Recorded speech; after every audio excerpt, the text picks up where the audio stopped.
Good evening all of you. मैं आप सभी लोग का रोशनी अकेडमी में स्वागत करता हूं। और आइए आज हम लोग जो है देखते हैं अपना प्रिजर्वेशन का पार्ट 2। लाइक दैट हम लोग कहेंगे कि अब तक हम लोग ने जो है दो मेथड देखे हैं। लाइक दैट दूसरे मेथड की बातें हमारी चल रही है जिसे हम लोग भौतिक प्रिजर्वेशन मेथड कहते हैं। लाइक दैट यहाँ भौतिक के तहत आपने प्रशीतन को देख लिया होगा। लाइक दैट आप हिमीकरण का देख लिया, गैस स्टोरेज का देख लिया, और हम लोग कहेंगे कि आपने जो है शुष्क हिमीकरण को भी देख लिया है। अब हमारी बातें आती हैं जो है डिहाइड्रेशन की जो है। तो लाइक दैट देखिए डिहाइड्रेशन होता क्या है जो है, तो यहाँ पर हम लोग कहेंगे डिहाइड्रेशन।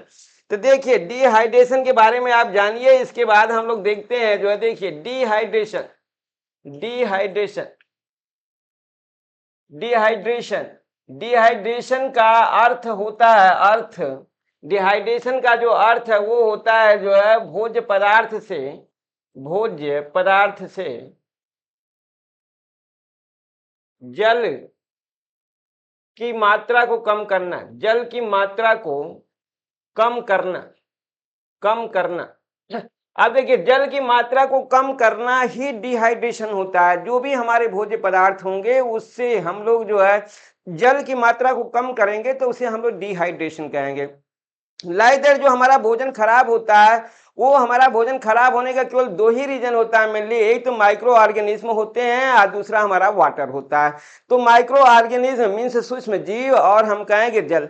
तो यहाँ पर हम लोग क्या कर रहे हैं जो है कि डिहाइड्रेशन प्रक्रिया के द्वारा हम लोग क्या करेंगे, जल की मात्रा को अपने भोज्य पदार्थों से क्या करेंगे, कम करेंगे जो है। तो आइए हम लोग देखते हैं कि ये हमें कम करने के कितने तरीके हैं जो है, कौन कौन से प्रोसेस द्वारा हम लोग डिहाइड्रेशन करते हैं जो है। लाइक दैट हम कहेंगे डिहाइड्रेशन के प्रकार, ये कितने प्रकार का होगा। तो देखिए हम लोग कहेंगे इसका जो प्रकार होगा, प्रकार हम लोग कहेंगे डिहाइड्रेशन हमारा दो प्रकार का होता है। कितने प्रकार का, हम लोग कहेंगे दो प्रकार का होता है।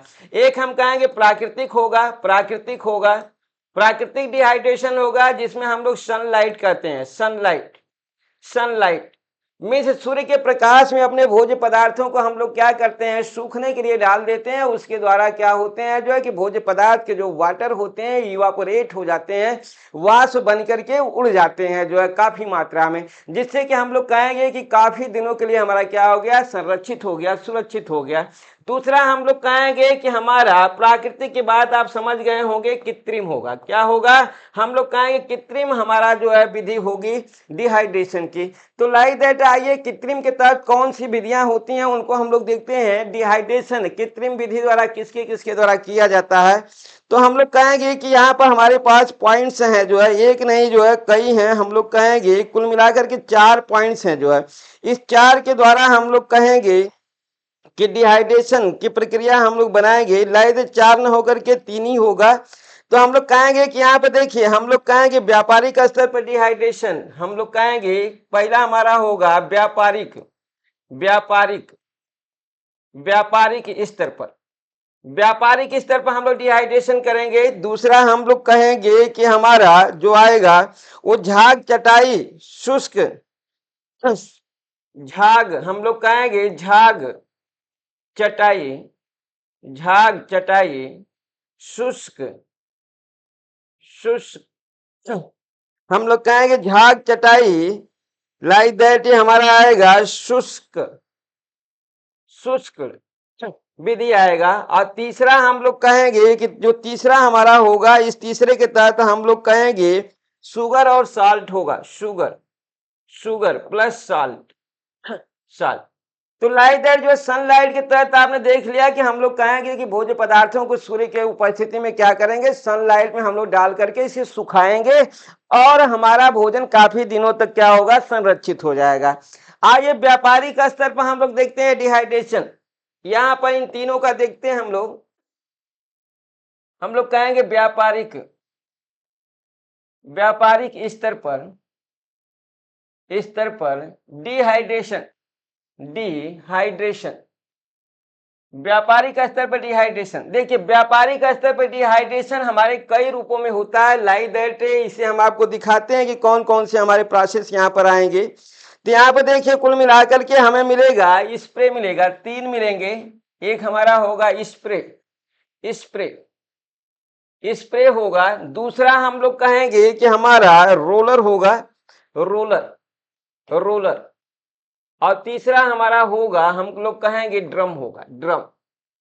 तो देखिए स्प्रे, रोलर और ड्रम, लाइक दैट जो हम कहेंगे कि इनके द्वारा हम लोग कहेंगे कि रोलर द्वारा दुग्ध पाउडर तैयार किया जाता है। हम लोग कहेंगे कि दुग्ध पाउडर, दुग्ध, दुग्ध पाउडर, दुग्ध पाउडर लेंगे। इसके बाद अंडे का पाउडर भी बनाया जाता है, अंडे का पाउडर, अंडे का पाउडर।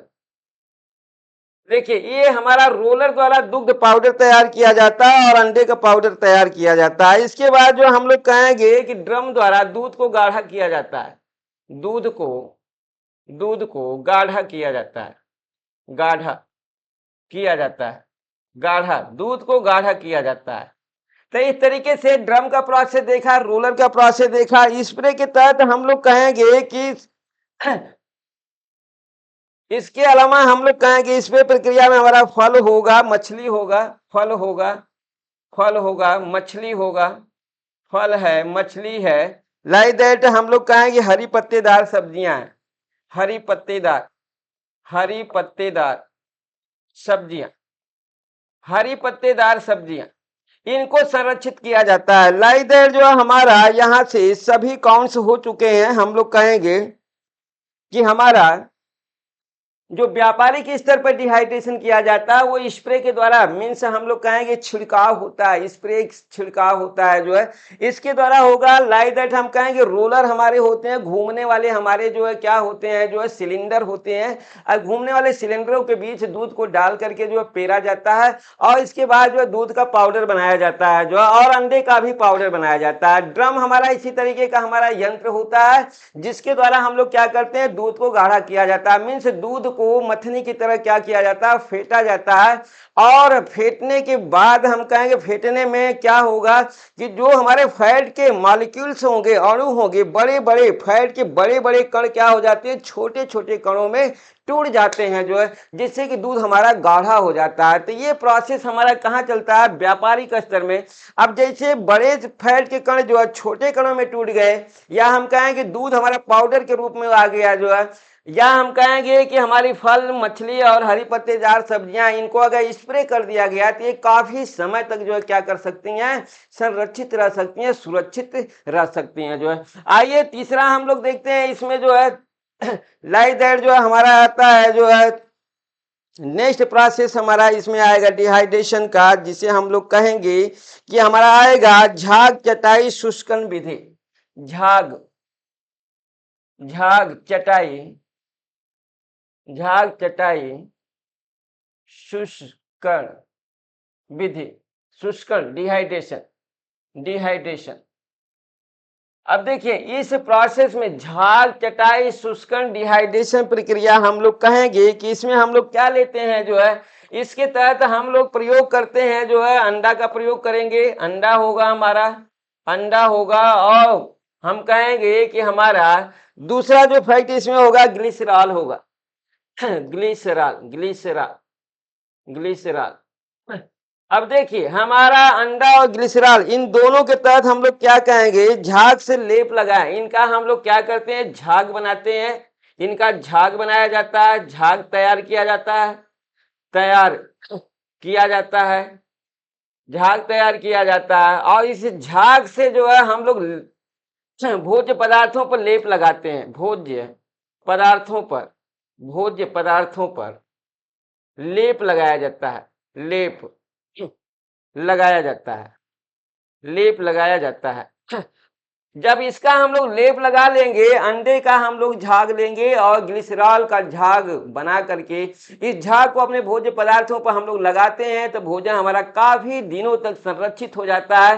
तो हमें कौन क्या करना है, हमें कौन करना है जो है झाग चटाई शुष्करण में, लाइक दैट अंडे को काउंट करना है और ग्लिसरॉल को। इतना पॉइंट्स याद रहे कि अंडा और हमारा ग्लिसरॉल होता है जो है।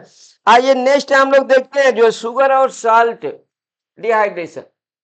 हम लोग कहेंगे sugar plus salt dehydration, dehydration, sugar और साल्ट डिहाइड्रेशन। अब देखिए हम लोग की बातें आती है यहाँ पर शुगर की और साल्ट की जो है, तो हमें इसके द्वारा अपने भोज्य पदार्थों को संरक्षित करना है। तो लाइक दैट हम लोग कहेंगे शुगर कितना होना चाहिए, हम लोग कहेंगे शुगर 65 से लेकर के हम लोग कहेंगे 70% हमारा शुगर की बातें आती हैं कि शुगर हमारा कितना होना चाहिए। तो हम लोग को मालूम हो चुका है कि जो शुगर होगा वो हमारा 65 से लेकर 70% शुगर का प्रयोग किया जाएगा।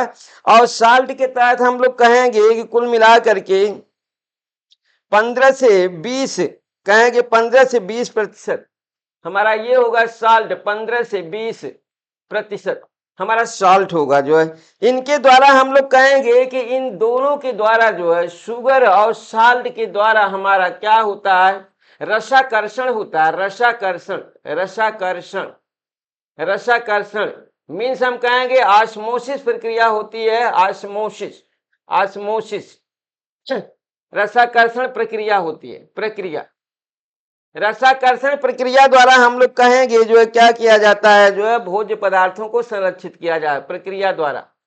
प्रक्रिया द्वारा, रसाकर्षण प्रक्रिया द्वारा हम लोग कहेंगे कि jam, jam, jelly, jam, jelly, मुरब्बा, मुरब्बा, जैम, जेली, मुरब्बा, अचार, अचार, स्क्वैश, स्क्वैश, जैम, जेली, मुरब्बा, स्क्वैश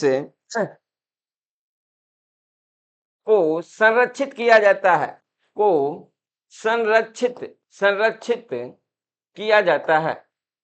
आप समझ गए कि किसे किसे संरक्षित किया गया। हम लोग को मालूम हो चुका है कि किसे, हम लोग जैम को, जेली को, मुरब्बा को, अचार को और स्क्वैश को, कुल मिलाकर के आपके पास यहाँ पर 4 से 5 आपके जो है भोज्य पदार्थ मिले, जिन्हें हम लोग क्या करेंगे, ऑस्मोसिस प्रक्रिया द्वारा जो है साल्ट और नमक के प्रयोग द्वारा, साल्ट और शुगर के प्रयोग द्वारा हम लोग क्या करते हैं, काफी दिनों तक के लिए संरक्षित करते हैं जो है। तो ये रहा हमारा शुगर और साल्ट डिहाइड्रेशन। लाइक दैट जो है शुगर का प्रयोग 65 से 70% होता है और साल्ट का प्रयोग हमारा 15 से 25% होता है जो है। आइए अब हम लोग देखते हैं अपना नेक्स्ट मेथड जो है। हम लोग कहेंगे कि अगला मेथड हमारा मिलने वाला है, जिसे हम लोग कहेंगे कि हमारा मिलेगा उच्च ताप पर संरक्षण। उच्च ताप पर संरक्षण, उच्च ताप पर संरक्षण, संरक्षण, उच्च ताप पर संरक्षण। देखिए उच्च ताप पर जो संरक्षण की प्रक्रिया होगी वो पास्चुराइजेशन प्रक्रिया द्वारा होती है, जो हम लोग कहेंगे पास्चुराइजेशन, पास्चुराइजेशन, पास्चुराइजेशन प्रक्रिया द्वारा, प्रक्रिया द्वारा, पास्चुराइजेशन प्रक्रिया द्वारा, प्रक्रिया द्वारा। अब देखिए पास्चुराइजेशन प्रक्रिया है क्या जो है, मीन्स इसका अर्थ क्या होगा, इसका अर्थ देखिए पास्चुराइजेशन का अर्थ क्या होगा जो है, हम लोग कहेंगे कि भोज्य पदार्थ को, भोज्य पदार्थ को, भोज्य पदार्थ को, भोज्य पदार्थ को, भोज्य पदार्थ को उच्च ताप, उच्च ताप पर गर्म करके, गर्म करके, गर्म करके तत्काल, तत्काल ठंडा किया जाता है। ठंडा किया, ठंडा किया जाता है तो उसे पास्चुराइजेशन कहा जाता है। पास्चुराइजेशन, पास्चुराइजेशन प्रक्रिया कहा जाता है, प्रक्रिया कहा जाता है, कहा जाता है। अब पास्चुराइजेशन समझ गए कि हम लोग जो है क्या करेंगे, जो भी हमारा जो है भोज्य पदार्थ होगा उसको हम लोग क्या करेंगे, एक निश्चित ताप पर और एक निश्चित समय तक जो है क्या करेंगे, गर्म करेंगे और उसको तुरंत हम लोग क्या कर देंगे, ठंडा कर देंगे। तो इस प्रक्रिया को पास्चुराइजेशन कहा जाता है। मीन्स कोई हमें समय बर्बाद किए उसे तुरंत ठंडा कर देना, गर्म करने के बाद तुरंत उसे ठंडा कर देना ही हमारा पास्चुराइजेशन कहलाता है। तो आइए हम लोग देखते हैं जो है कि पास्चुराइजेशन के प्रकार, पास्चुराइजेशन कितने प्रकार का होता है। जो हम लोग कहेंगे पास्चुराइजेशन, पाश्चुराइजेशन, पाश्चुराइजेशन के प्रकार, पाश्चुराइजेशन के प्रकार। अब देखिए पाश्चुराइजेशन हमारा टेम्परेचर बेस्ड होता है, ताप बेस्ड होता है जो है। तो पाश्चुराइजेशन कितने प्रकार का होता है, आइए आपको हम दिखाते हैं। लाइक दैट बहुत अच्छी अच्छी चीजें यहाँ पर आपको मिलेगी। पाश्चुराइजेशन हम कहेंगे 100 डिग्री सेल्सियस से कम ताप पर। लाइक दैट हमारा यहाँ पर मिलेगा 3 पॉइंट्स मिलेंगे। 3 प्रकार का होता है पाश्चुराइजेशन, जिसे हम लोग अब काउंट्स करेंगे। यहाँ पर देखिए हम लोग कहेंगे 3 प्रकार का होता है। पहला हमें मिलेगा 100 डिग्री सेल्सियस ताप,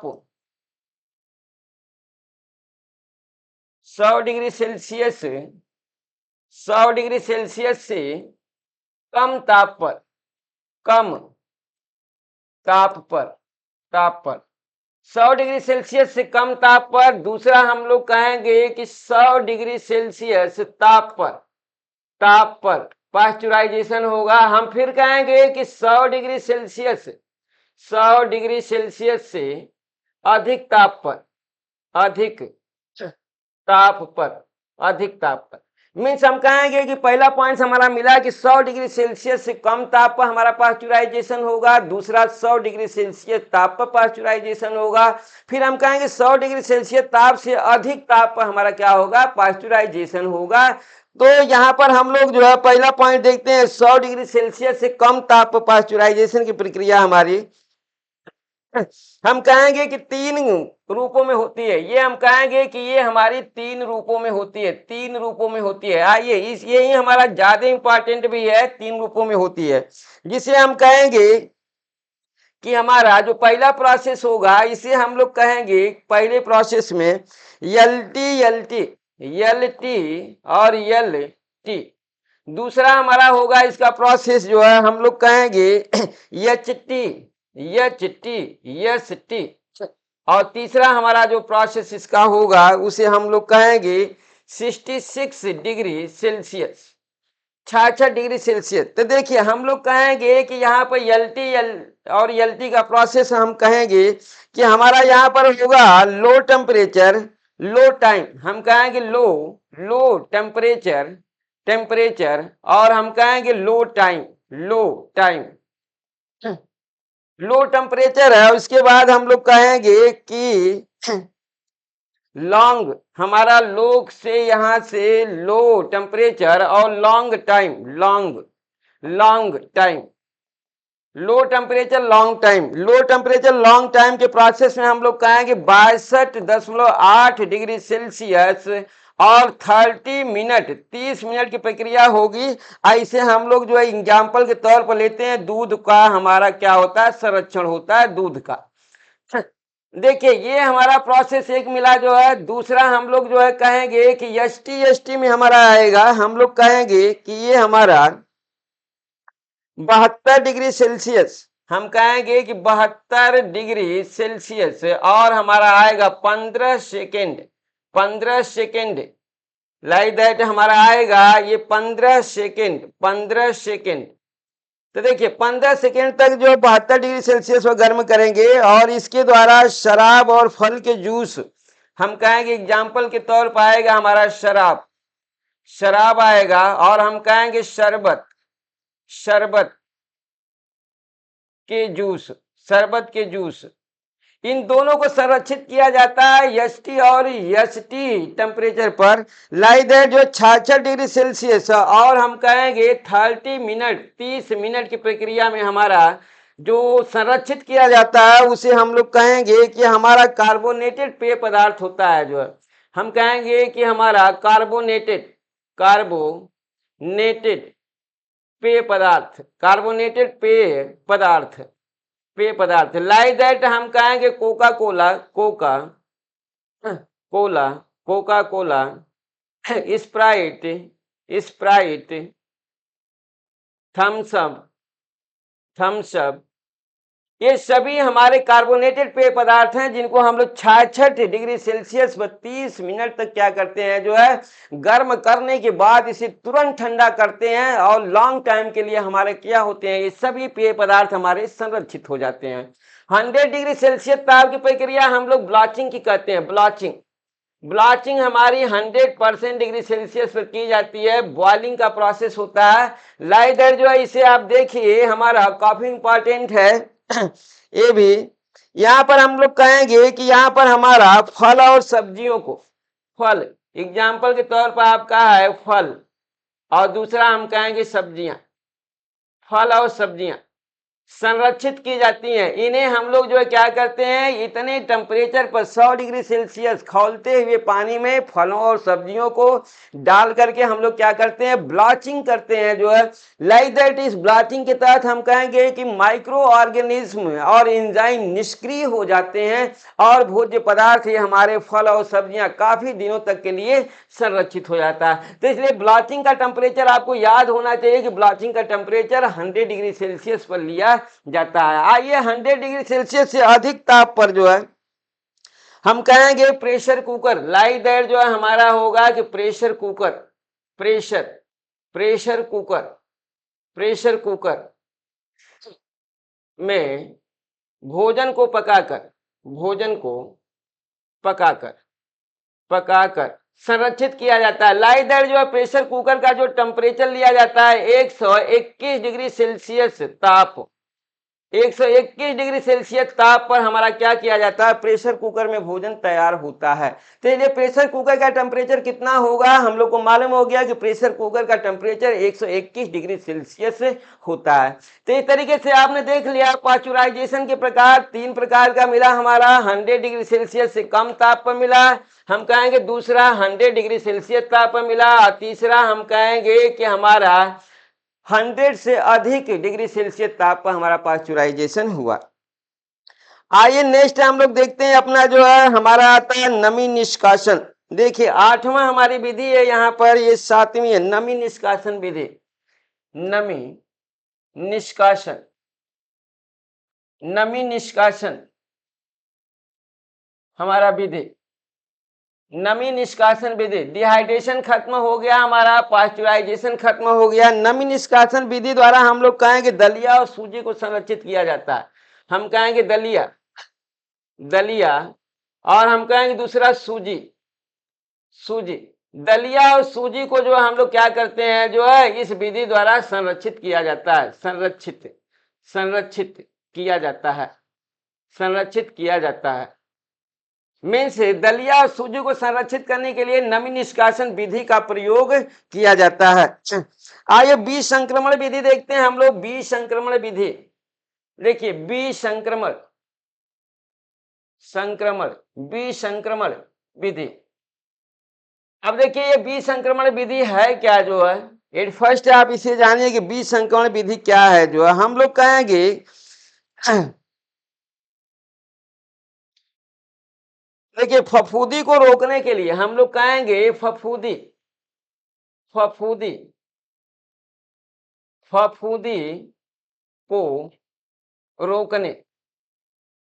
फफूंदी को रोकने की विधि है। भोज्य पदार्थों में हमारे फफूंदी लग जाते हैं तो फफूंदी को रोकने की विधि है हमारी। लाइक दैट हम लोग कहेंगे कि इसके द्वारा हम लोग क्या करते हैं, इसका टेम्परेचर लेते हैं जो है, जो विसंक्रमण विधि में जो ताप होता है, ताप इसका ताप हम लोग लेते हैं 116 से 120 डिग्री सेल्सियस, 116 से 120 डिग्री सेल्सियस ताप पर जो है विसंक्रमण की प्रक्रिया की जाती है। लाइक दैट जो है हम कहेंगे कि हमारा यहाँ पर क्लास्ट्रीडियम बाटुलियम को रोका जाता है। क्लास्ट्रीडियम हम लोग कहेंगे कि हमारा जीवाणु है, जीवाणु जिसको निष्क्रिय किया जाता है। क्लास्ट्रीडियम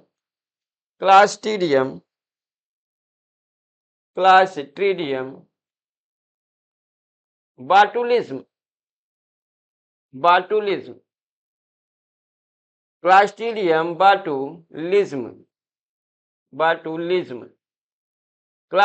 बाटुलिज्म को निष्क्रिय किया जाता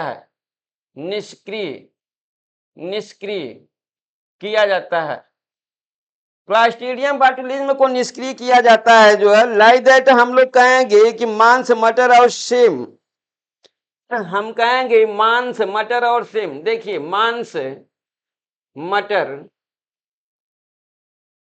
सेम मांस मटर और सेम, हम कहेंगे मांस मटर और सेम को संरक्षित किया जाता है, संरक्षित संरक्षित किया जाता है। मांस मटर और सेम को इसके द्वारा संरक्षित किया जाता है जो है। लाइक दैट जो हम लोग कहेंगे कि इसके द्वारा हमारा जो भी भोज्य पदार्थ संरक्षित होगा उसे केनिन और बॉटलिंग के लिए तैयार किया जाता है। हम लोग कहेंगे केनिन, केनिन ऑब्लिक बॉटलिंग, बॉटलिंग के लिए यह विधि प्रयोग की जाती है, यह विधि प्रयोग की जाती है, प्रयोग की जाती है, प्रयोग की जाती है।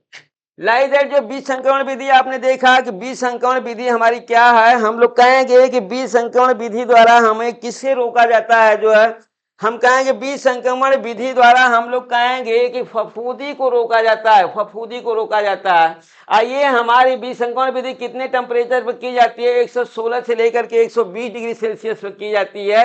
लाइक दैट जो जीवाणु होता है यहाँ पर फफूंदी के अलावा क्लास्ट्रीडियम बाटुलिज्म को निष्क्रिय किया जाता है जो है।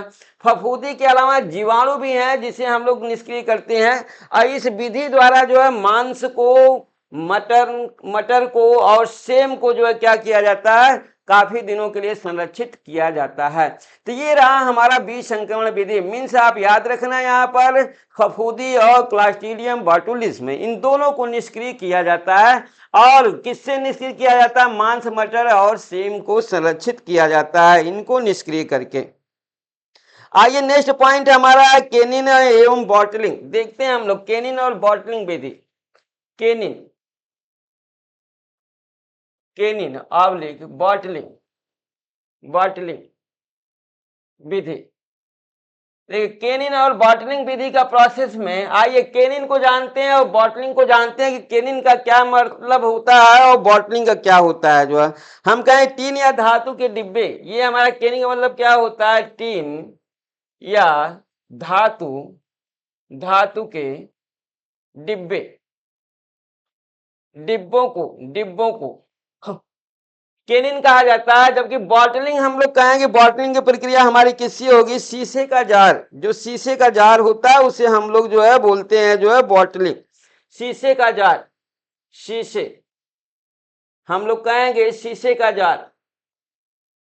देखिए शीशे, शीशे का जार, शीशे का जो जार होता है उसे हम लोग कहते हैं जो है बॉटलिंग। लाइक दैट जो है इसके द्वारा हम लोग क्या करते हैं जो है यहाँ पर केनिन की प्रक्रिया देखिए हमारी 100 डिग्री से लेकर के हम लोग कहेंगे कि केनिन की प्रक्रिया हमारा जो ताप लिया जाएगा, ताप केनिन के तहत वो हमारा होगा 100 डिग्री सेल्सियस से लेकर के 126 डिग्री सेल्सियस। और वही बॉटलिंग का भी जो ताप होगा ये ताप सेम होगा, ये भी हमारा 100 से लेकर के 126 डिग्री सेल्सियस पर जो है भोज्य पदार्थों को क्या किया जाता है जो है पका करके इसमें जो है भरा जाता है। तो इस तरीके से हम लोग कहेंगे फलों और सब्जियों को इनके द्वारा जो है मेजर हम कहेंगे फलों और सब्जियों, यहाँ दोनों की प्रक्रिया हमारी आती है। फलों एवं सब्जियों को, फलों एवं सब्जियों को संरक्षित किया जाता है, सब्जियों को संरक्षित किया जाता है, संरक्षित, फलों एवं सब्जियों को संरक्षित किया जाता है, किया जाता है।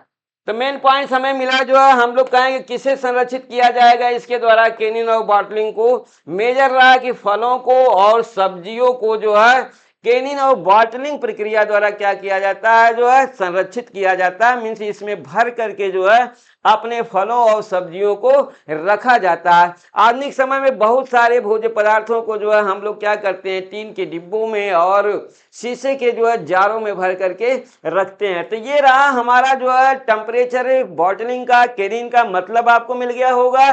बॉटलिंग मीन शीशे का जार और केनिन मीन टीन या धातु के डिब्बों को कहा जाता है। टेम्परेचर आपने देख लिया, जिन्हें संरक्षित करना है उसे भी आपने देख लिया जो है। आइए नेक्स्ट हम लोग प्रोसेस देखते हैं, अपना नेक्स्ट विधि देखते हैं प्रिजर्वेशन की। लाइक दैट हम लोग कहेंगे कि हमारा लास्ट 10वां पॉइंट भौतिक का हमारा मिलेगा विकिरण, रेडिएशन विधि, विकिरण विधि। देखिए विकिरण, विकिरण विधि, अब विकिरण कौन कौन सा होगा? विकिरण मीन्स किरण होगा। विकिरण के प्रोसेस में हम लोग लेंगे जो है, क्या लेंगे जो है, देखिए गामा किरणें लेंगे। यहाँ का हमारा पॉइंट्स आएगा, जो विकिरण होगा किसके द्वारा होगा, हम कहेंगे गामा किरणें। गामा किरणों, गामा किरणों द्वारा हमारा रेडिएशन होगा। और दूसरा जो हमारा पॉइंट्स मिलेगा, हम लोग कहेंगे तीव्र गति इलेक्ट्रॉन। तीव्र गति, तीव्र गति इलेक्ट्रॉन, तीव्र गति इलेक्ट्रॉन, इन दोनों के द्वारा रेडिएशन प्रक्रिया द्वारा हम लोग कहेंगे, इसे हम लोग HSE के नाम से भी जानते हैं। HSE मीन्स तीव्र high speed electron. Like that जो है, इसके द्वारा हम लोग कहेंगे कि किसे संरक्षित किया जाता है जो है, हम कहेंगे कि इसके द्वारा संरक्षण। देखिए संरक्षण किसका होगा, इसके द्वारा संरक्षण, संरक्षण हम लोग कहेंगे कि रेडिएशन द्वारा जो है आलू प्याज, हम लोग कहेंगे आलू प्याज, आलू प्याज अदरक, अदरक आलू प्याज अदरक, अरबी गाजर, अरबी गाजर, अरबी गाजर को अंकुरित होने से रोकना, अंकुरित, अंकुरित होने से रोकना, होने से रोकना, इनको रोका जाता है अंकुरण होने से। लाइक दैट दूसरा हम लोग कहेंगे, यहाँ पर हमारा मिलेगा बीफ में,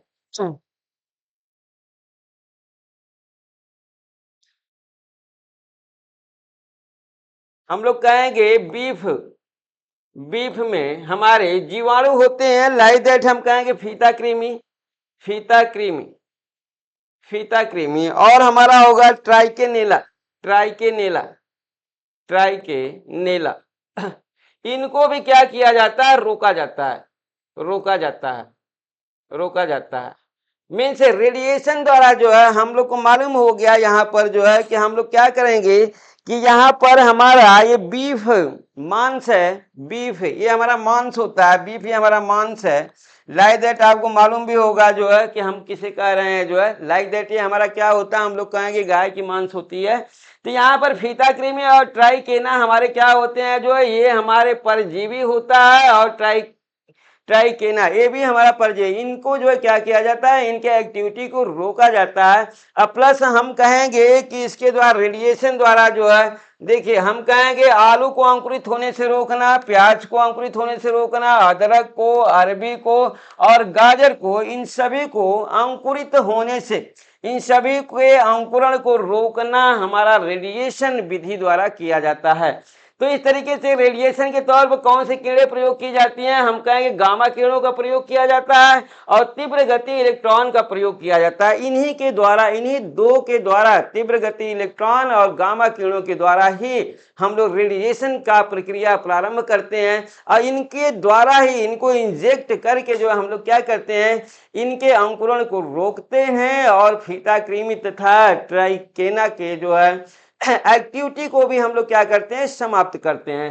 तो ये रहा हमारा विकिरण विधि। लाइक दैट हम लोग कहेंगे कि हमारी भौतिक विधियां समाप्त होती हैं। अब हम लोग देखते हैं अपना रासायनिक विधि। तीसरी विधि हमारी है रासायनिक विधि, रासायनिक, रासायनिक परिरक्षण विधि, परिरक्षण, रासायनिक परिरक्षण विधि। अब देखिए ये रासायनिक परिरक्षण विधि हमारी कौन सी है जो है, क्या है, किस रसायन का प्रयोग किया जाएगा। आइए, बहुत ज्यादा नहीं है, हम लोग कहेंगे कि हमारे ये बहुत सारे सब चीजें जो छोटी हैं।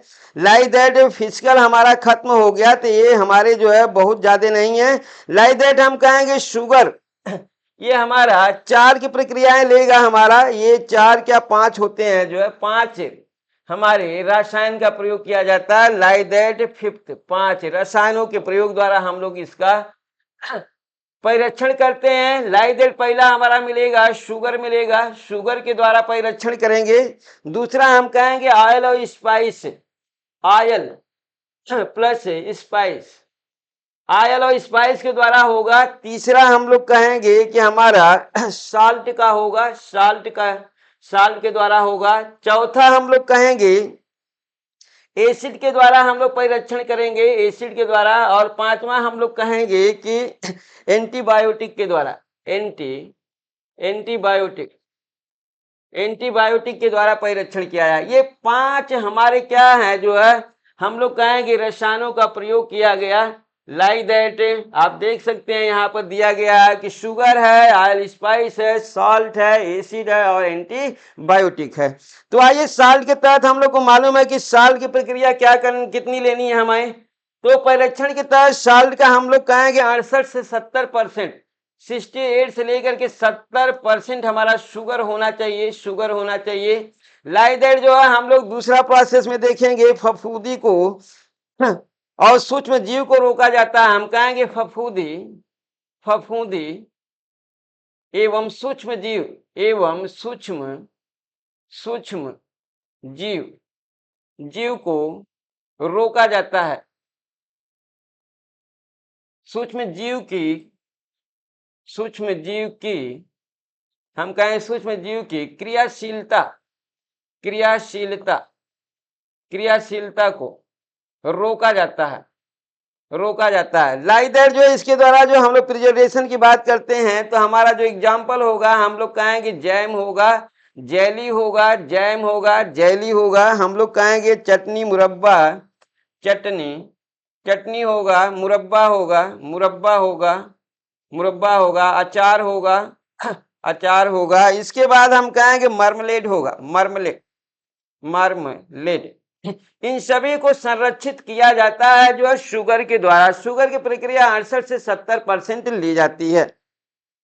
आइए दूसरा हम लोग जो है ऑयल की बात करते हैं। जो है ऑयल और स्पाइस द्वारा हम लोग जो किसे संरक्षित करते हैं, हम लोग कहेंगे कि यहाँ पर हमारा जो ऑयल और स्पाइस की बातें आएगी तो इनके द्वारा हम लोग प्याज, लहसुन, प्याज, लहसुन, प्याज, लहसुन। इसके बाद हम कहेंगे लौंग, हल्दी, लौंग, हल्दी, लौंग, हल्दी, इलायची, जीरा, सौंफ, इलायची, इलायची, जीरा, सौंफ, सौंफ को संरक्षित किया जाता है, संरक्षित, संरक्षित किया जाता है। देखिए हम लोग को मालूम हुआ किसके संरक्षित किया गया जो है। आइए हम लोग देखते हैं कि साल्ट द्वारा किसे हम लोग संरक्षित करेंगे। लाइक दैट जो हम लोग कहेंगे साल्ट की प्रक्रिया में हम लोग लेंगे 15 से 20% साल्ट का प्रयोग किया जाएगा। साल्ट हमारा 15 से 20% होगा। लाइक दैट जो है फलों और सब्जियों को, फलों एवं सब्जियों को, फलों एवं सब्जियों को संरक्षित किया जाता है, फलों एवं सब्जियों को संरक्षित किया जाता है। साल्ट के द्वारा हम लोग को मालूम हुआ कि फलों और सब्जियों को संरक्षित किया जाता है। लाइक दैट देखिए एसिड द्वारा जो किस एसिड का प्रयोग किया जाएगा, हम लोग कहेंगे tartaric acid, tartaric, tartaric acid.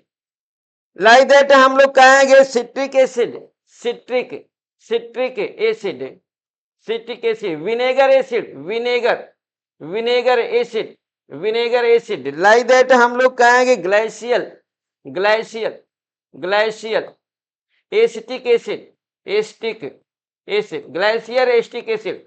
इस तरीके से एक नहीं जो है कई हमारे एसिड हैं जिनके द्वारा हम लोग अपने भोज्य पदार्थों को क्या करते हैं, संरक्षित करते हैं जो है। आइए एंटीबायोटिक के तहत हम लोग देखते हैं जो है एंटीबायोटिक में हम कहेंगे यहाँ पर हमारा टाइलोसिन और नियासिन दो हमारे एंटीबायोटिक प्रयोग किए जाते हैं जो है। एक हम लोग कहेंगे टाइलोसिन, टाइलोसिन। देखिए टाइलोसिन हमारा एंटीबायोटिक है जिसके द्वारा हम लोग जीवाणु को, जीवाणु, जीवाणु को निष्क्रिय करते हैं, निष्क्रिय, जीवाणु को निष्क्रिय किया जाता है।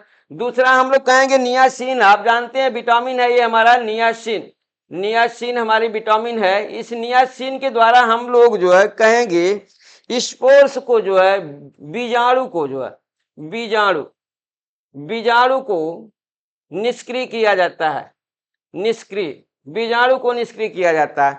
तो देखिए जीवाणु अलग होता है, विषाणु अलग होता है और बीजाणु अलग होता है। जो है हम लोग कहेंगे कि जो हमारी बैक्टीरिया होती है, इस बैक्टीरिया के जो है बच्चे को जो है हम लोग स्पोर के नाम से जानते हैं, या हम कहेंगे इसे हम लोग बीजाणु के नाम से जानते हैं। जो है लाइदे बैक्टीरिया का जो हमारा बच्चा है वो हमारा यहाँ पर हम लोग कहेंगे बीजाणु है, जिसे हम लोग नियासिन के द्वारा क्या करते हैं, जो है न्यूट्रल करते हैं, उदासीन करते हैं। देखिए ये नियासिन विटामिन B3 की प्रक्रिया है, और इसके बाद टाइलोसिन हमारा एंटीबायोटिक है, जिसके द्वारा जीवाणु को निष्क्रिय किया जाता है, और नियासिन के द्वारा जीवाणु के स्पोर्स को मीन्स जीवाणु के बच्चे को निष्क्रिय किया जाता है। ये हमारे एंटीबायोटिक के तौर पर प्रयोग किया जाता है।